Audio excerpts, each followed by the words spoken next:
Cigarette কিনতে যেতাম একটা দোকানে, যে দোকানের মালিক ছিলেন মুসলিম। তিনি দোকানে বসে থাকতেন, মাথায় ফেজ টুপি, থুতনিতে ছোট দাড়ি।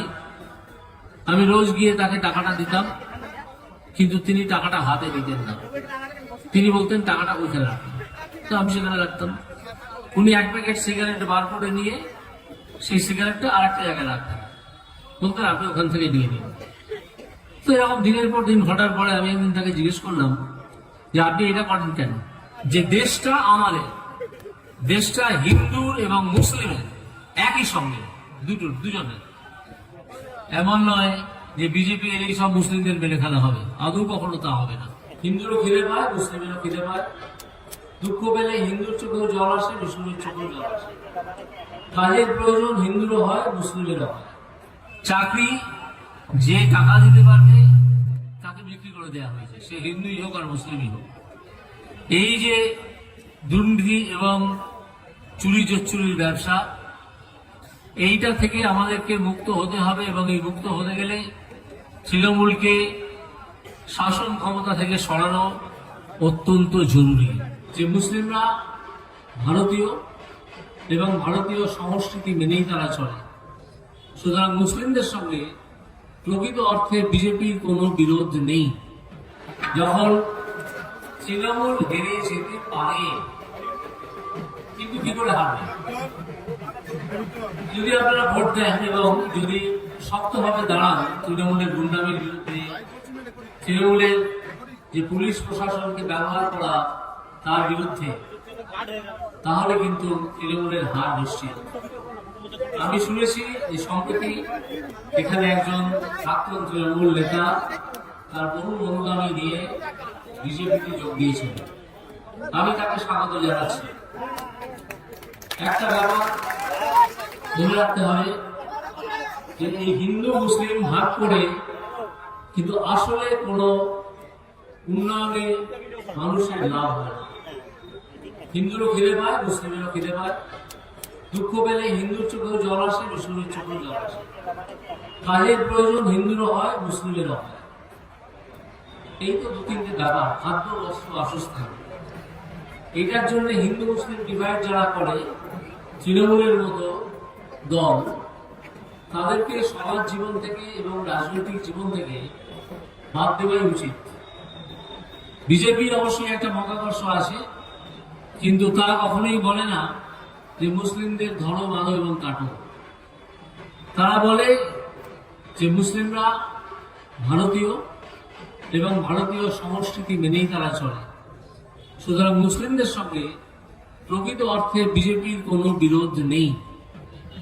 আশা করি এটা আপনারা যারা মুসলিমরা এখানে উপস্থিত আছেন তারা বুঝবেন।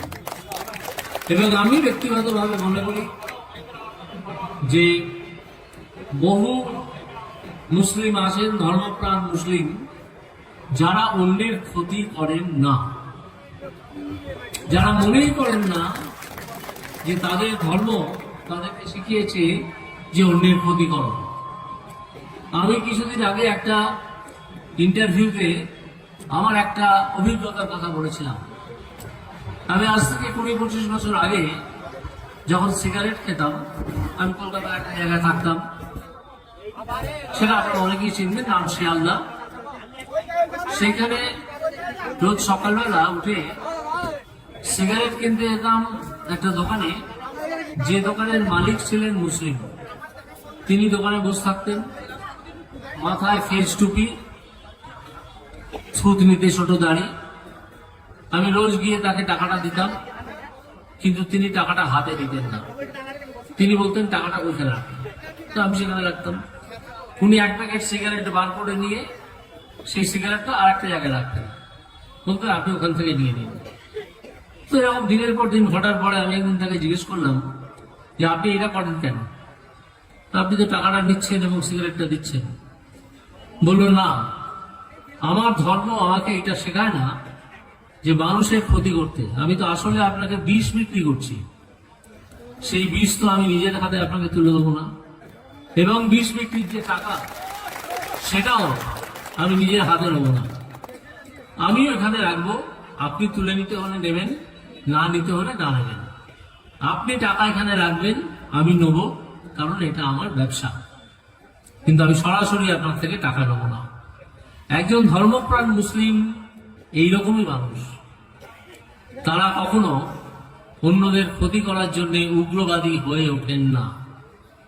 কিছু মুসলিম আছেন যারা দৌরাত্ম্য করেন, উগ্রবাদী হয়ে ওঠেন, তাদেরকে কিছু লোক উৎসাহ দেয় উগ্রবাদী হয়ে ওঠার জন্যে, তাদেরকে টাকা পয়সা দেয় এবং হিন্দুদের বিরুদ্ধে লড়িয়ে দেয়। অনেক রায়টের অভিজ্ঞতা আমাদের আছে, মালদা মুর্শিদাবাদে সাম্প্রতিককালেও আছে। আমি মনে করি তারা কিন্তু সঠিক মুসলিমের পথে নেই যারা এই কাজগুলো করেন। আপনাদের উদ্দেশ্যে, বিশেষ করে মুসলিম সম্প্রদায়ের মানুষ এখানে যারা আছেন, যারা সম্প্রতি বিজেপিতে যোগ দিয়েছেন, তাদের উদ্দেশ্যে আমার আহ্বান এবং আবেদন যে দেশটা আমাদের, দেশটা হিন্দুর এবং মুসলিমের একই সঙ্গে, দুজনের।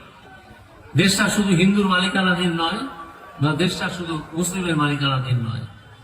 আমাদের এগিয়ে যেতে হবে হিন্দু মুসলিম নির্বিশেষে, ভারতবর্ষকে এগিয়ে নিয়ে যেতে হবে, আমাদের রাজ্যকে এগিয়ে নিয়ে যেতে হবে। যে রাস্তায় কিন্তু তৃণমূল সরকার একটা বাধা তৈরি করে রেখেছে, তাদের বিভিন্ন দুর্নীতির কথা আপনি জানেন, তাদের বিভিন্ন জোচ্চুরির কথা আপনাদের জানেন, এবং তাদের বিভিন্ন মিথ্যে কথার কথা সেটাও আপনারা জানেন। আপনারা নিজেরা একটা হিসেব করুন, আজকে যারা এখানে মুসলিমরা উপস্থিত আছেন, আপনারা কতজন এমপ্লয়মেন্ট পেয়েছেন এই তৃণমূলের শাসনে? সুস্থ স্বাভাবিক জীবন যাপন করার জন্য একটা এমপ্লয়মেন্ট, সেটা স্কুলের চাকরি হোক, সেটা অন্য কোনো চাকরি হোক, কোনো ছোট ব্যবসা হোক, এই করার সুযোগ কতজন পেয়েছেন? অনেকেই পাননি, এটা আমি জানি। হিন্দুদের মধ্যেও তাই, অনেকেই পাননি, এটাও আমি জানি। চাকরি যে টাকা দিতে পারবে তাকে বিক্রি করে দেওয়া হয়েছে, সে হিন্দুই হোক আর মুসলিমই হোক। এই যে দুর্নীতি এবং চুরি জোচ্চুরির ব্যবসা, এইটা থেকে আমাদেরকে মুক্ত হতে হবে, এবং এই মুক্ত হতে গেলে তৃণমূলকে শাসন ক্ষমতা থেকে সরানো অত্যন্ত জরুরি। এমন নয় যে বিজেপি এলেই সব মুসলিমদের মেরে ফেলা হবে, আদৌ কখনো তা হবে না। কেউ একথা বলেনি। বিজেপিও মনে করে যে ভারতবর্ষ হিন্দু